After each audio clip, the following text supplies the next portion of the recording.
taking their place in a long, true line of everyday Americans. Helping to secure the blessings of liberty to ourselves and our posterity. This is the Constitution Study on the America Out Loud Network with your host, Paul Engel. Pay the bills, stay out of jail, love the neighbors, and have a few good friends.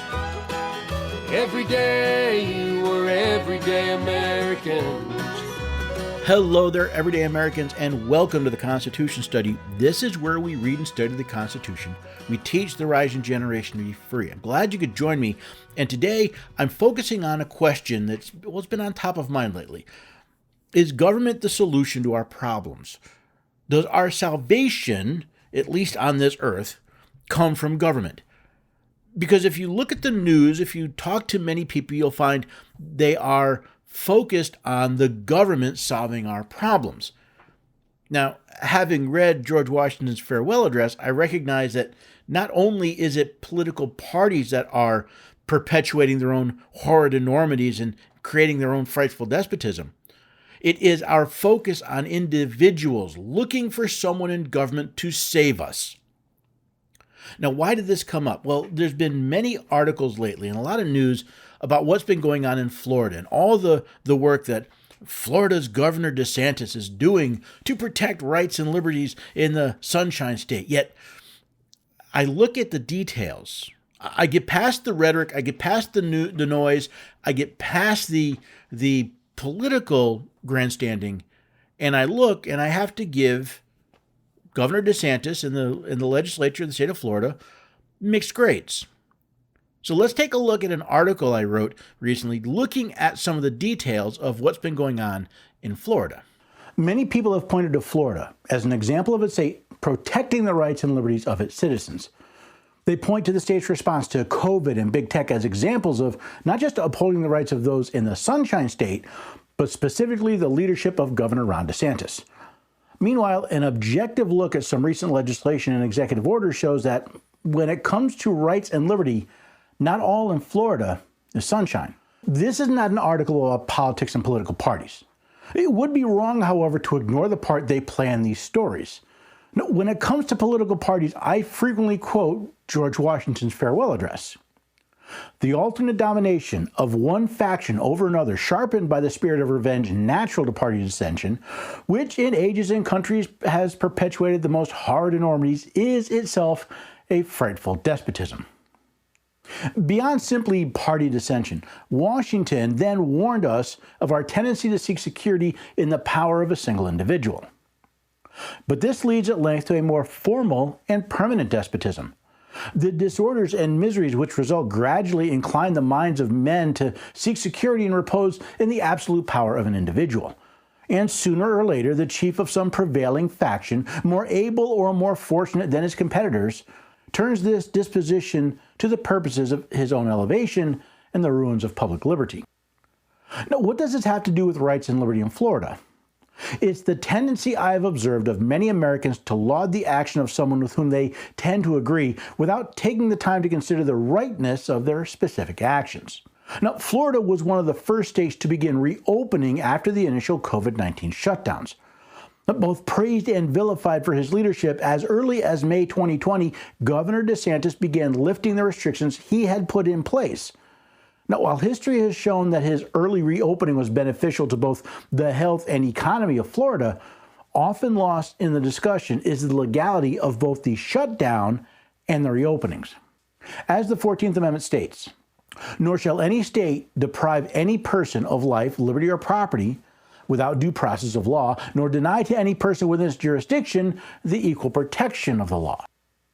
As the supreme law of the land, the Constitution of the United States prohibits any state from creating a law that would deprive someone of their life, liberty, or property without due process of law. Now, this prohibition is also found in the Constitution of the state of Florida. No person shall be deprived of life, liberty, or property without due process of law. Now, due process is defined in the Free Legal Dictionary as an established court for judicial proceedings or other governmental activities designed to safeguard the legal rights of the individual.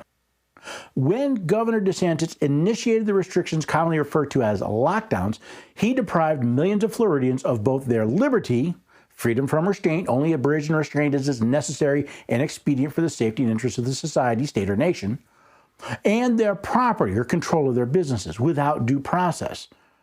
In the early stages of COVID-19, some excuses could have been made, since the projections of both the transmissibility and lethality of the disease were truly terrifying. As the historical assumptions were followed by actual data, though, it soon became obvious that COVID-19 was not the Black Death or Spanish flu, as some were predicting. While Governor DeSantis issued orders to lift some of the restrictions, he left in place many arbitrary restrictions on places like movie theaters, barbershops, hair salons, gyms, and bars. This violated the Equal Protection Clause of the 14th Amendment. Part of the reopening of Florida was Governor DeSantis' reopening of schools for in-person instruction in the summer of 2020. Now, some of the reopened schools required students to wear masks, while others did not. Observation of the differences in COVID transmission between schools that required masks and those that did not showed that masks had little, if any, effect on the spread of the disease. On July 29, 2021, Governor DeSantis signed Bill HB 241 into law. This law protected the rights of parents in Florida to make healthcare decisions for their minor children. Then on July 30th, Governor DeSantis signed Executive Order 21175, which states, Section 2, any action taken pursuant to Section 1 above shall, at minimum, be in accordance with Florida's Parents' Bill of Rights and protect parents' right to make decisions regarding the masking of their children in relation to COVID-19. Section 3. The Florida Commissioner of Education shall pursue all legal means available to ensure school districts adhere to Florida law, including but not limited to withholding state funds from non-compliant school boards, violating any rules or agency action taken pursuant to Section 1 above. Now, this led to multiple court fights, a stay on the enforcement of the governor's order, followed by an overturning of that stay.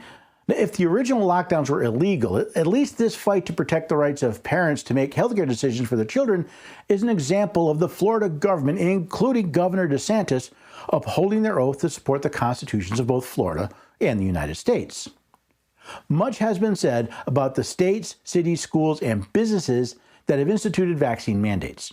In light of this, Florida passed SB 2006 in the 2021 session, which included creating Section 381.00316 of the Florida statute.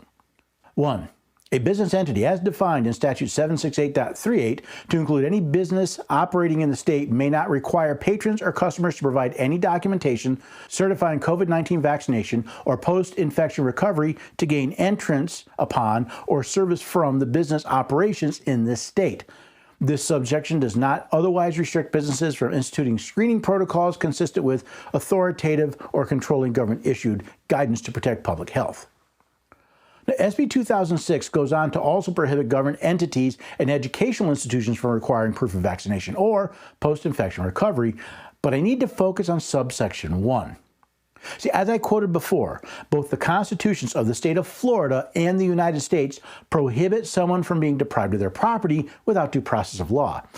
Yet here we see the state of Florida passing a law to deprive the owners of private businesses and schools control of their property without any due process.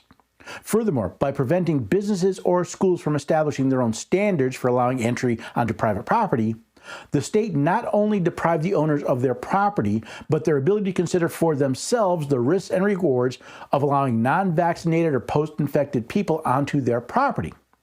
Now, while my examination of the available medical data shows that vaccination does not prevent the spread of COVID-19, I don't have the authority to demand that a business or private school owner comply with my way of thinking. And if I cannot do that, I cannot authorize a government exercising powers granted to it by my consent to do so either. By depriving businesses and private school owners the ability to consider both their needs and the preferences of their employees, customers, and students, the state of Florida has deprived all involved the liberty to decide for themselves whether they want to own, work, patronize businesses, or attend schools based on their position on vaccine requirements. Now, while it's perfectly legal for the state to pass such a law to regulate access to government facilities, including public schools, it has no such legal authority over private businesses or private schools. Now, many Americans have a love-hate relationship with social media. Personally, I use social media platforms to help fulfill the mission of the Constitution Study, spreading the message of rights and liberty that are the foundation of this nation.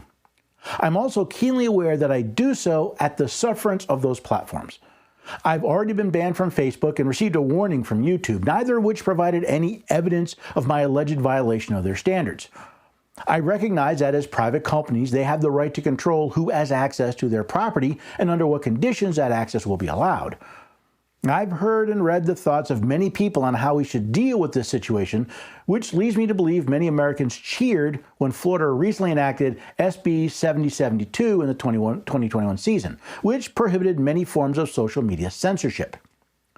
A social media platform may not willfully deplatform a candidate for office who is known by the social media platform to be a candidate, beginning from the date of qualification and ending on the date of the election or the date the candidate ceases to be a candidate.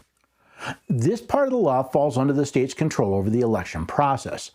Should a social media platform remove the content of a candidate while leaving the content of another, they are privileging one candidate over another. In effect, they are allowing advertising of one candidate while denying the advertising of another. My concern, however, is with the definition of deplatform and the punishment imposed on social media platforms that deplatform a candidate for office. Deplatform means the action or practice by a social media platform to permanently delete or ban a user or to temporarily delete or ban a user from the social media platform for more than 14 days. Now, if a social media platform were to ban a candidate for only, say, 13 days, they have not legally deplatformed them. Now, what is to stop a social media company from banning a candidate for 13 days and then restoring the account for a day only to ban them again later? But we go on to Section 3. Upon the finding of violation of subsection 2 by Florida Election Commission, in addition to the remedies provided in statutes 106.265 and 106.27, the social media platform may be fined $250,000 a day for a candidate for statewide office and $25,000 per day for a candidate for the other offices. Why do I have an issue with the punishments defined? Well, in this situation described in subsection 2, who is the aggrieved party? Isn't it the candidate who has been denied access to the social media platform? Who reaps the benefit of that violation? Well, the opposing candidate or candidates. Who reaps the benefit of the fines imposed? The state of Florida. See, there is no redress of the grievance for the squelched candidate, neither is there any assessment of the opposing candidate. In short, the only one who receives any redress is the state of Florida. Now compare this with subsection 4. A social media platform that willfully provides free advertising for a candidate must inform the candidate of such in-kind contribution. Post content material and comments by candidates which are shown on the platform in the same or similar way as other users' post content material and comments are not considered free advertising. If one candidate's posts are shown, while their opponent's posts are not, isn't that, by definition of subsection 4, free advertising? Shouldn't the candidate who is not banned be required to report their post during the time when their opponents for the same office were banned as an in-kind donation, subject to all the same limitations and regulations as any other free advertising? Now, Florida statutes 106.072 deals with the political candidates, but what about the average citizen?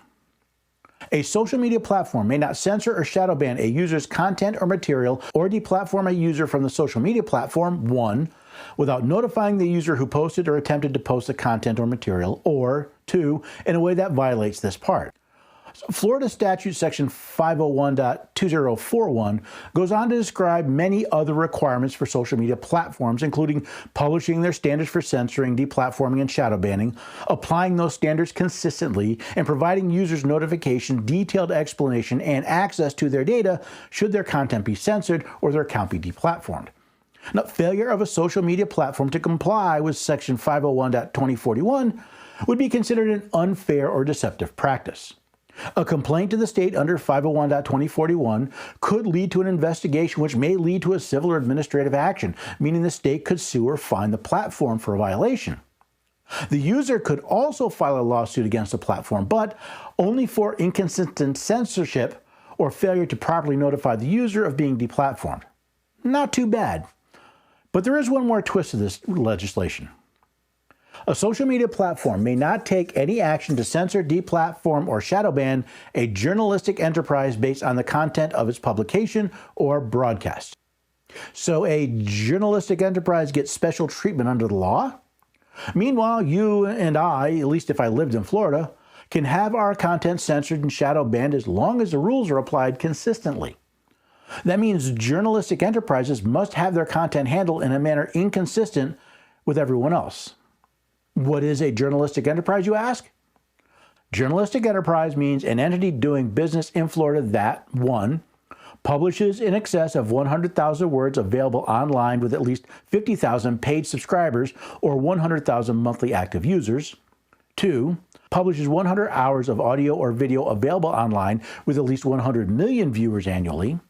Or 3, operates a cable channel that provides more than 40 hours of content per week to more than 100,000 cable television subscribers. Or 4, operates under a broadcast license issued by the Federal Communications Commission.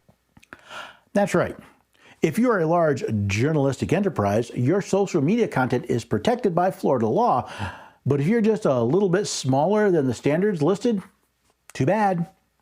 So much for freedom of press in Florida. Even if the Florida Constitution states, every person may speak, write, and publish sentiments on all subjects, but shall be responsible for the abuse of that right. No law shall be passed to restrain or abridge the liberty of speech or of the press. Does anyone else notice that the protections for freedom of press in the Florida Constitution doesn't have a minimum size requirement? This part of the law not only violates Floridians' freedom of press, but also their equal protection as well. From the Florida Constitution, all natural persons, female and male alike, are equal before the law and have inalienable rights, among which are the right to enjoy and defend life and liberty, to pursue happiness, to be rewarded for industry, and to acquire, possess, and protect property. No person shall be deprived of any right because of race, religion, national origin, or physical disability. I guess you're only equal before the law if you're large enough to matter to the state of Florida. And so we return to President Washington. See, I neither praise nor criticize Governor DeSantis or the members of the Florida legislature based on their political affiliations.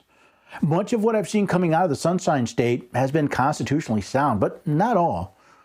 Since I refuse to support people or institutions, only policies, I can see the good, the bad, and the ugly of what's been done in the name of the citizens of all 50 states. While I have focused on what has been reported regarding Florida recently, the same could be said about any state in the Union. If I cannot praise Florida for its political bias, I cannot criticize New York, California, or Michigan for theirs. What I can do is examine the policies, determine if they follow the supreme laws of both the state and the union, and judge accordingly. Perhaps, if Americans paid more attention to the constitutionality of the policies than the party members of the persons or persons enacting it, we could avoid the horrid enormities and frightful despotism our first president warned us about. Now, I'm sure there are people out there who will blame me for beating on Florida or for denigrating Governor DeSantis or harming the possibilities of a presidential election in the future, but they miss the point. The point is, we shouldn't be focusing on individuals, but on what they do. And while I agree, much of what Governor DeSantis has done recently has been good. It's been very good, and it's been praiseworthy, and I've offered praise for it. But that doesn't mean I should ignore the illegal and unconstitutional actions that he has taken or that he has approved of his state. That's why I say we can't follow people, we can't follow parties, we must follow only policies. You see, governors and legislatures and judges are human. They make mistakes. That's allowed, that's understood. But unless we recognize that we don't follow people and we correct the bad policies, or in my case, simply highlight the bad policies as well as the good policies, well then we are no better than subjects of a king. We just get to choose which king we're going to follow. And if people are following Governor DeSantis simply because they see him as the best opportunity for a presidential election in 2024, for that matter, for those who follow and devote themselves to President Trump, hoping that he will win again and he'll run and win again in 2024, you're focusing on the wrong thing, at least in my opinion. See, this, as Washington said, that chief, sooner or later, the chief of some prevailing faction, more able and more fortunate than his competitors, turns this disposition to the purposes of his own elevation on the ruins of public liberty. If you want a modern example, just look at President Biden. See, here is a man who either more able, I think that's kind of laughable, or more fortunate than his competitors, turned his position to his own elevation and the destruction of rights and liberties in this country. And the examples are legion, and I've listed many of them and talked about many of them here, even in this past few months. But there are still people who are devoted to party or to individual. And they lose the fact that parties and individuals will always fail us at some point and in some situation. Now, why did I take the time to write this article and to bring it to you here today? Well, I want to go on in Washington's farewell address. See, when talking about this devotion to party or devotion to individual, he makes a very important point. He said, it serves always to distract the public councils and enfeeble the public administration. It agitates the community with ill-founded jealousies and false alarms, kindles the animosity of one part against another, foments occasionally riot and insurrection. It opens the door to foreign influence and corruption, which finds a facilitated access to the government itself through the channels of party passions. Thus, the policy and the will of one country are subjected to the policy and will of another. Can you think of a better description in the last few years? Where the public councils, or at least the media, the pundits, so much of what we hear are distracted from the policies and focused on the individual. The very same policy that was vilified under President Trump is lauded under President Biden. The very same policies that were lauded under President Obama were defamed under President Trump. This enfeeblement of the administration, making it more worried about the next election than actually serving the people. And this desire, these hatreds we have for one another, the false alarms of news stories that are later found out to be true, everything from Russiagate and Russia collusion to the Border Patrol supposedly whipping immigrants, illegal aliens. See, these jealousies bring these false alarms to the point where we have such animosity. We literally have riots in the street. We have journalists being attacked for simply reporting what's going on because it is contrary to a certain political view. This riot, this insurrection of superseding the Constitution and supplanting it with the will of a few individuals is destroying this country. And whether you believe it was Russia or China, it opens a door to the influence and corruption of foreign nations. Is America being made servile to another nation because we are so busy worrying about political parties or worried about which individual holds which office that we ignore the policies that are in place? We ignore the outcome. We ignore the lies and the misinformation that's being peddled, the censorship and the destruction of rights. Are we so busy focused on the one hand while the magician is playing the trick in the other? This is why I focus on Florida, because there's been a lot going on in Florida. And if we don't look at it, the good, the bad, and the ugly, and judge it accordingly, well, then we will not only elevate that leader to a despot, we will become despotic ourselves. Now, before I head out to break, I want to remind each and every one of you to head to healthycell.com/outloud. Are you looking to sleep better, have more focus, more energy? Well, check out Healthy Cell. They are an innovator in nutritional supplements that focus on cellular health. And as an America Out Loud listener, you get 20% off your very first order. what are you looking for? Is it the REM sleep? Is it the focus and recall? Or is it simply to boost your immune system in this days of crazy COVID?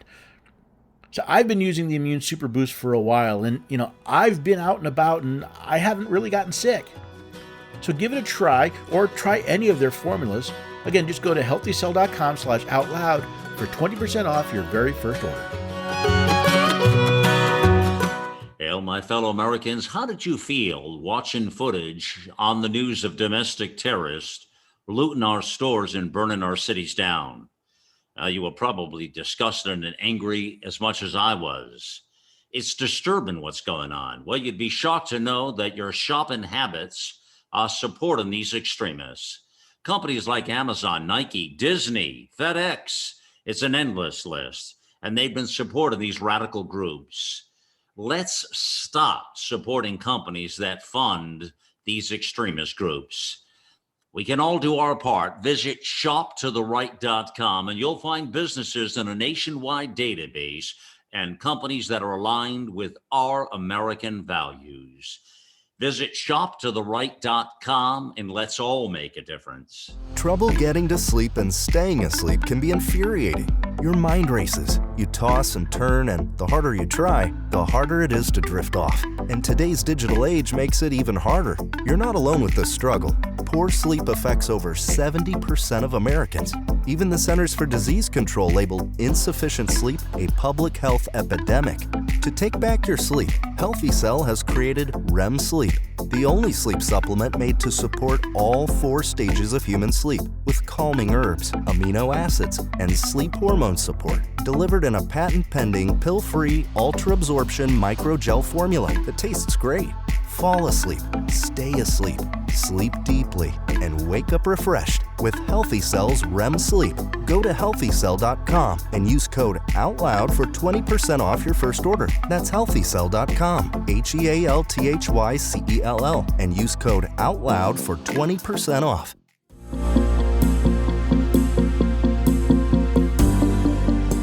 AmericaOutloud.com. Simply put, we're patriots who believe in Ronald Reagan's vision of a shining city on a hill. From sea to shining sea.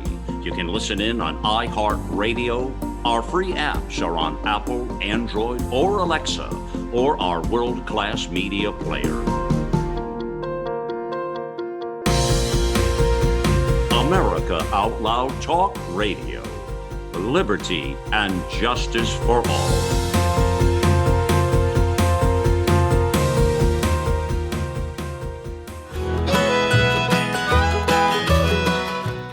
Welcome back, everyday Americans. You've come back to the Constitution Study, where we read and study the Constitution, and we teach the rising generation to be free. And today we're talking about this mentality that somehow government will fix all the problems. Government is our salvation, and government, we just need to get the right people in government, and everything will be hunky-dory and fine. And we stop looking at the actions of people. We start focusing on the people rather than what they're doing. And that's a very dangerous place to be.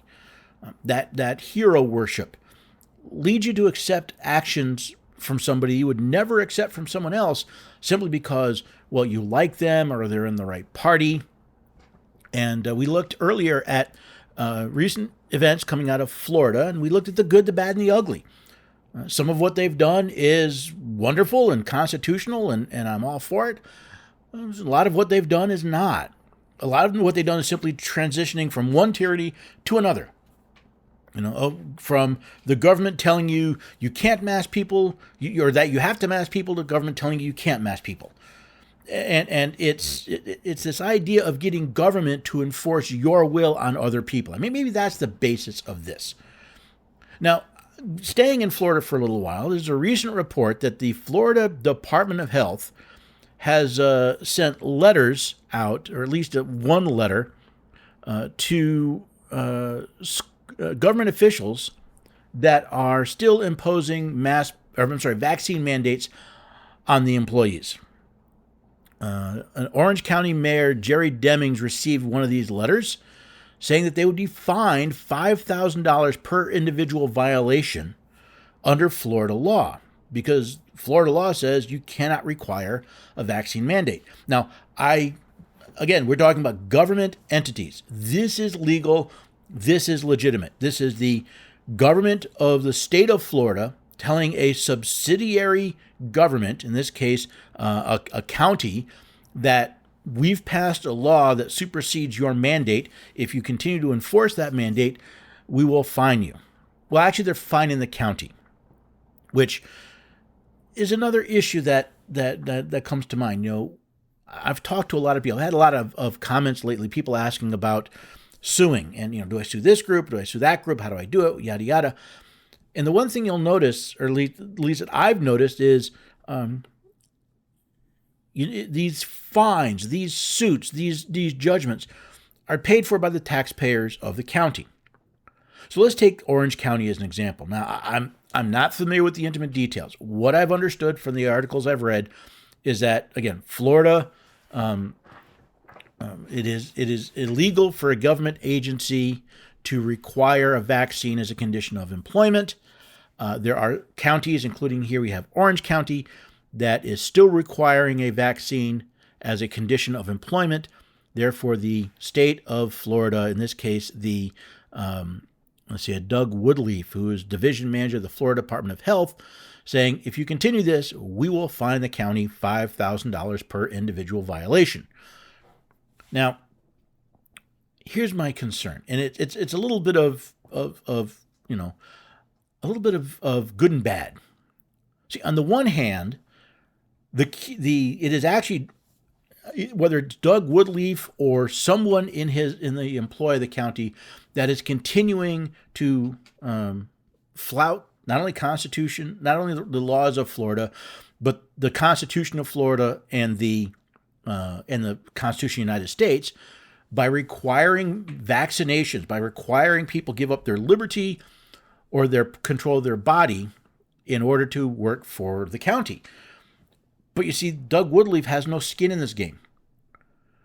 If they get fined by the state, it's not Doug Woodleaf that's paying the fine.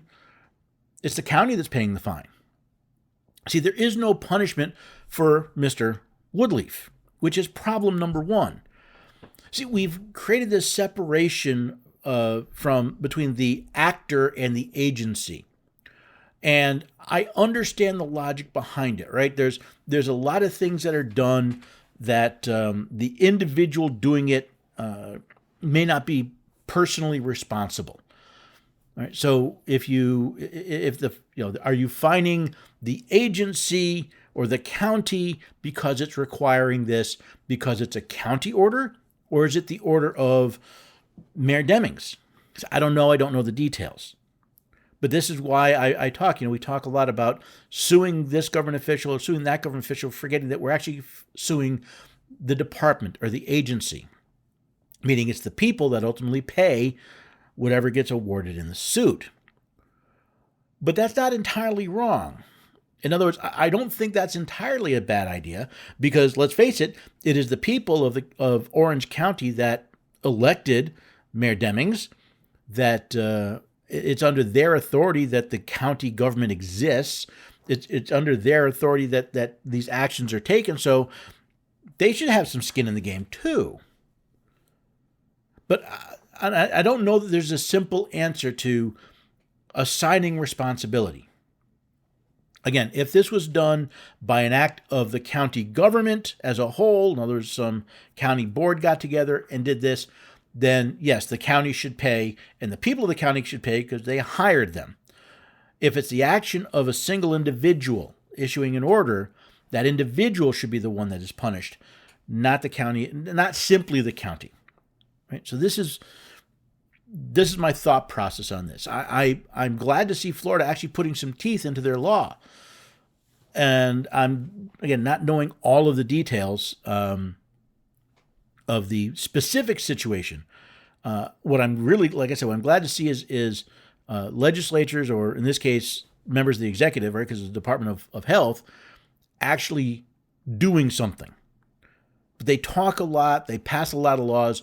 Here they're trying to enforce a law, and I praise them for it because it is specifically targeted at government officials, In this case, the government of the county, Orange County, Florida. Now, in an odd example of the other side of that coin, I suppose, Alachua County apparently refused to follow Governor DeSantis' executive order 21175, where the state had passed a law that said only parents ultimately make medical decisions for their children. I talked about this in the article in the first half of the show, that schools could not require masks because that was a medical decision. And apparently Alachua County, and if I'm pronouncing that wrong, I'm sorry, they didn't follow that, and therefore they were punished under the executive order. Specifically, the salaries of the school board were cut. In other words, if you are sitting in a public office and you fail to follow the law, the money to pay their salaries was cut. Why would you pay somebody to flout the law? Now, is it a legal law? Is it a just law?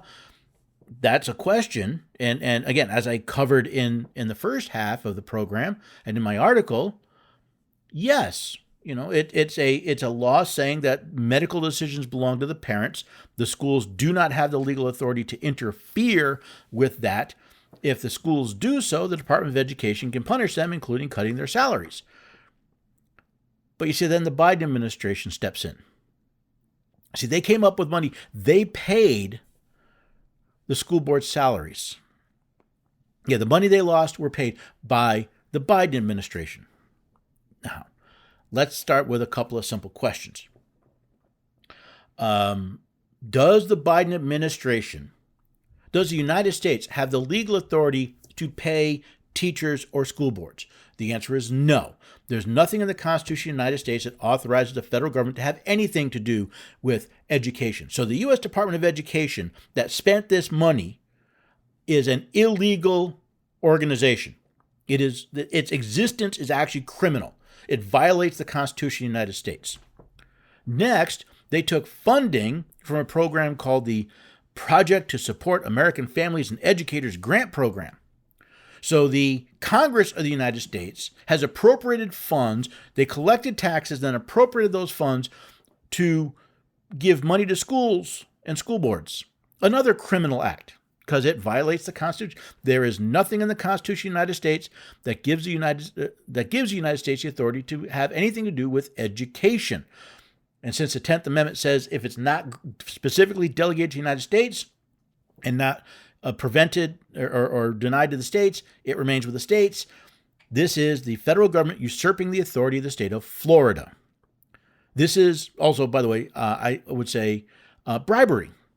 This is paying off people for breaking the law. Now, maybe bribery is not the right term. I'm not a lawyer. I don't play one on TV. But the question remains: what is it when you have an entity making payoffs to criminals to reward them for their criminal activity? Now, this whole scenario is the federal government interfering with a state power. This is the federal government. This is President Biden through his Department of Education. And it's like, well, Biden didn't do it. Yes, he did. All executive power is vested in the president. The U.S. Department of Education, illegal though it may be, is a power delegated from the President of the United States. It is the President of the United States doing this. He has committed the crime of he's subverting the rule of law. He is rewarding criminal behavior, and we keep letting him do it. Now, what I'm looking to see is, okay, what is Governor DeSantis in the state of Florida going to do about this? Because you basically have the federal government interfering with a state power, that of education, that is paying off people to break the law. That's encouraging illegal behavior. When do the subpoenas start going out? When do the charges start happening? When does the state of Florida actually issue and form a grand jury and issue an indictment against President Biden for subverting Florida law, for breaking Florida law?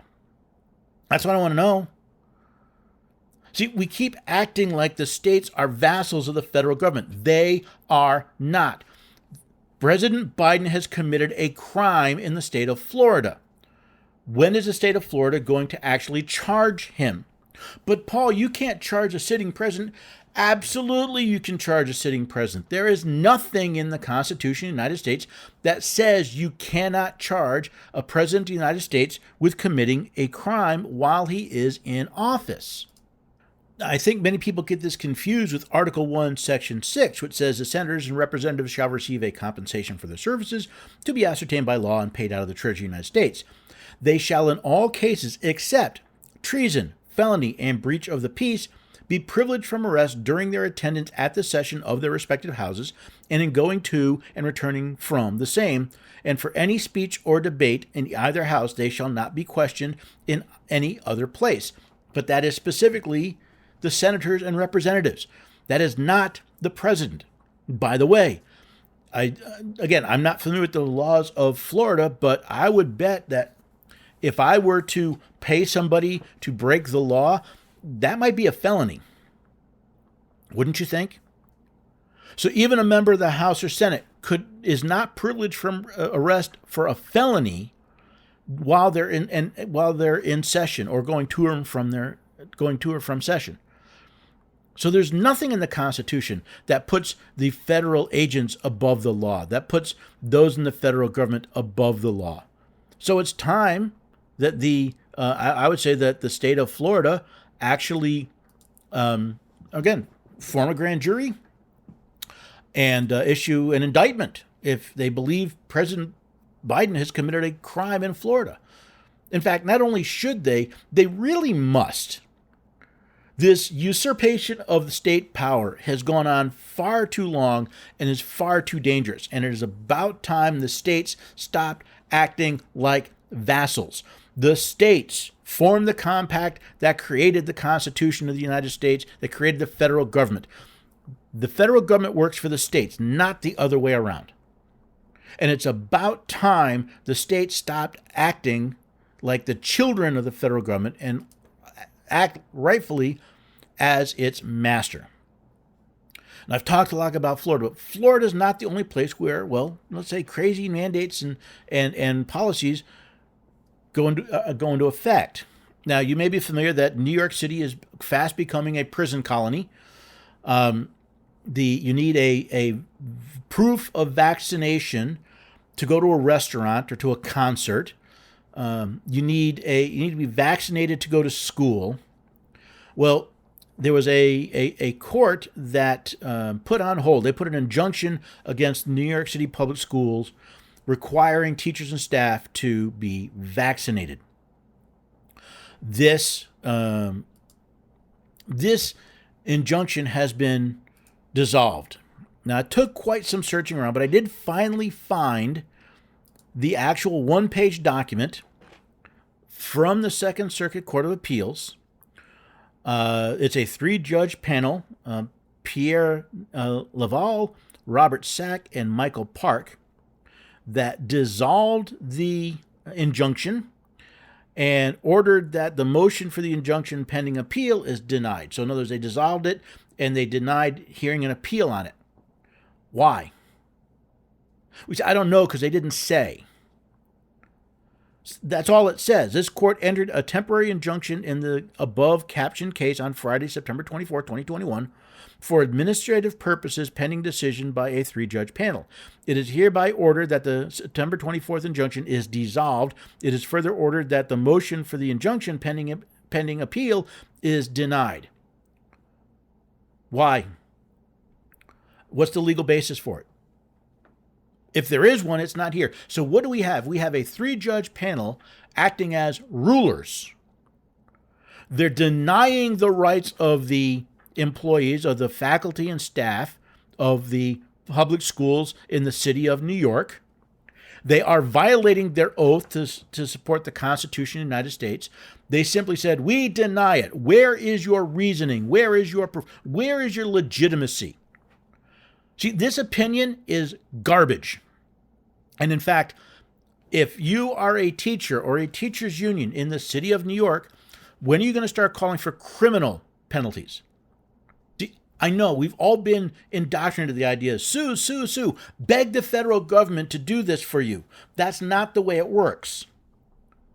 You see, not only does this order void because it violates the Constitution of the United States, it's criminal.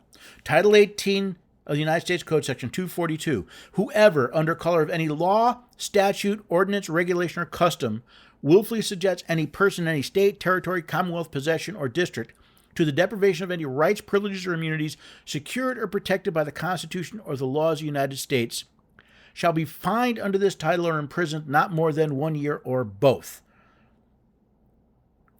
Now, should we start, arresting judges for violating their oath? A single instance? No. But isn't it about time we stop begging the federal government to come to our salvation and realize that the people in the school board, in the public schools in New York, work for the citizens of New York City? What are they doing about it? You went to the government, you went to the feds, please protect us, be our Superman, come protect us, and they failed. What are you going to do about it?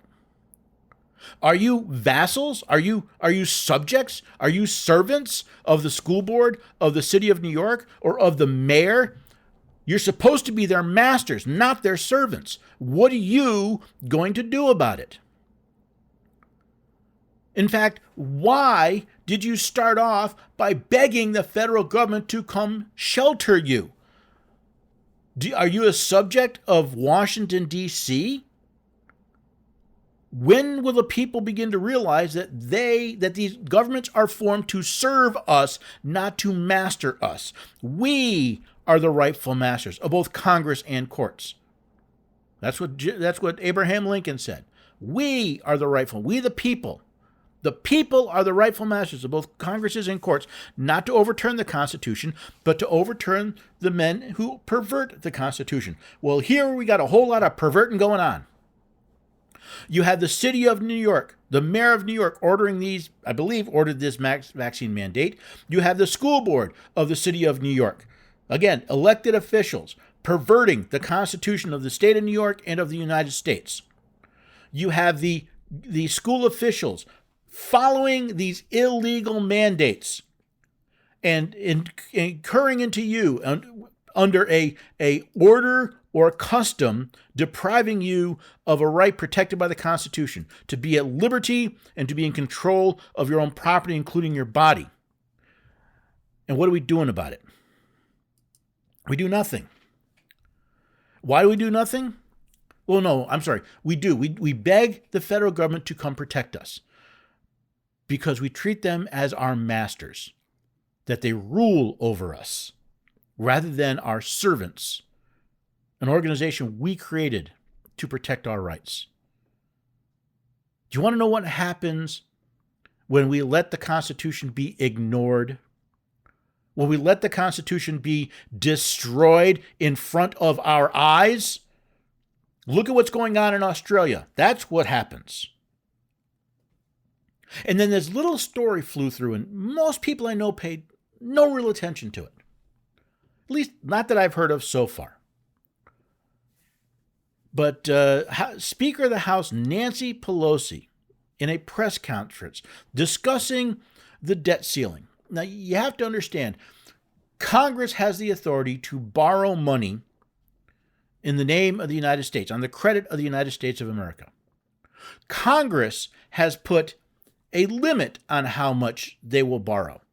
Now, this is really kind of a kabuki theater, right? Because every time they approach the debt ceiling, they go through a whole bunch of hand waving and, oh my God, it's Armageddon, end of the world, default on the debt, economic collapse, to get them to up the debt limit.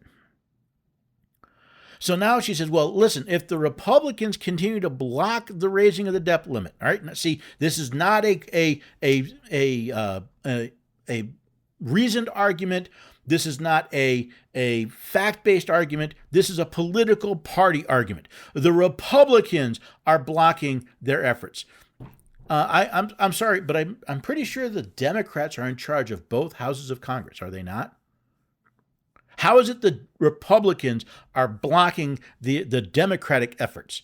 No, it's actually members of the own Democratic Party that are blocking these efforts. But we don't care about that. What does the truth matter? We need to get this raised so that we can spend more of your money. We can borrow more of your money and debase the U.S. currency so that we get our own little power. So what do they plan to do?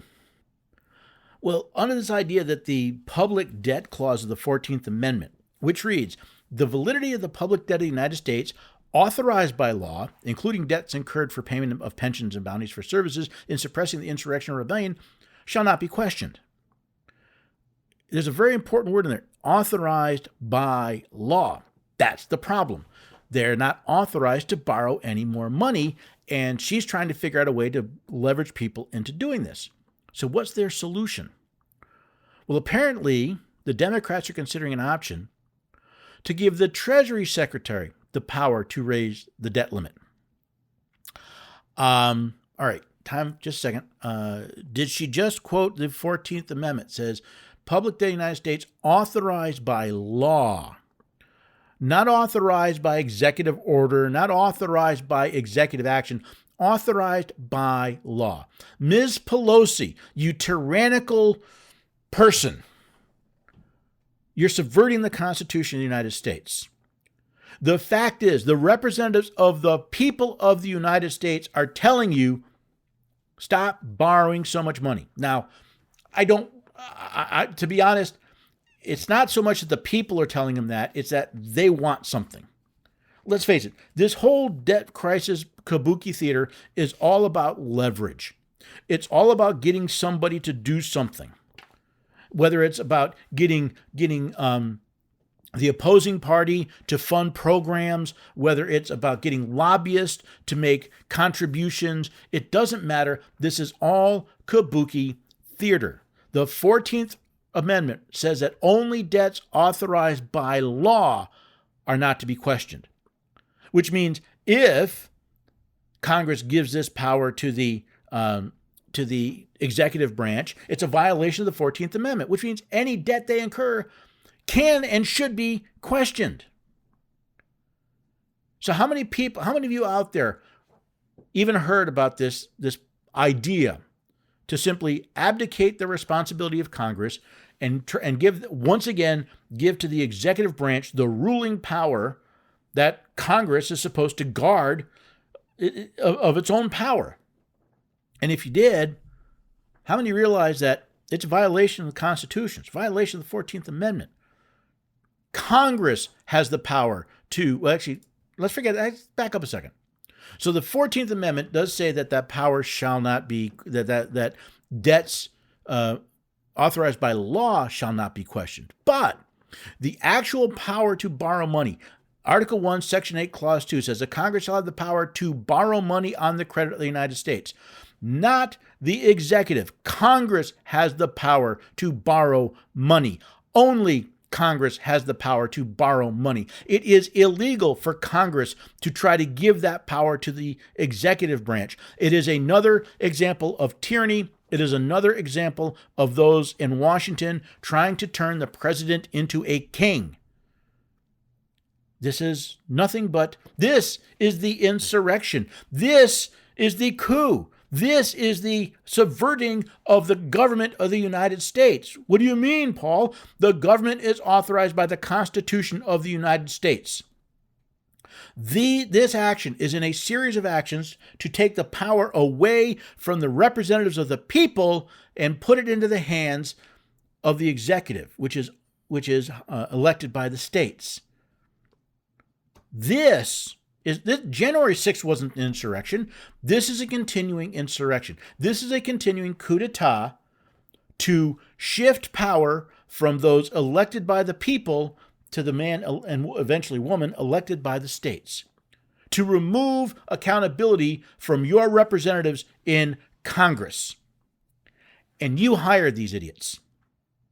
You hired these thieves, these criminals.